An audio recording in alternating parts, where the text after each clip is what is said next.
कोपरगाव तालुक्यातील वेळापूर गावात किरकोळ कारणावरून पेटलेला वाद थेट आग लावण्यापर्यंत पोहोचला आहे।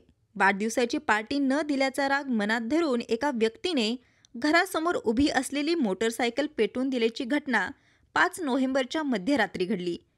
मिळालेल्या माहितीनुसार प्रकाश बाळासाहेब गायकवाड वय 24 राहणार वेळापूर हे आपल्या मित्रांसोबत समाज मंदिराजवळ बसले असताना सुनील म्हसूद जगधने राहणार वेळापूर हा तिथे आला।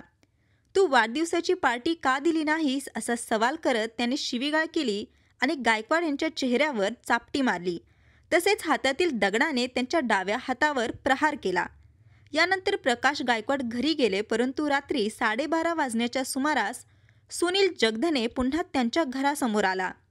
त्याने दरवाजावर लाथ मारत शिवीगाळ केली आणि घरासमोर उभी असलेली स्प्लेंडर मोटरसायकल MH17 AM 8516 वर काहीतरी रसायन ओतून आग पेटीने पेटवून दिली।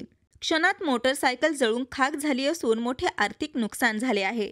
या घटनेनंतर प्रकाश गायकवाड यांनी कोपरगाव तालुका पोलीस ठाण्यात तक्रार दाखल केली असून पोलिसांनी गुन्हा नोंदवून पुढील तपास सुरू केला आहे।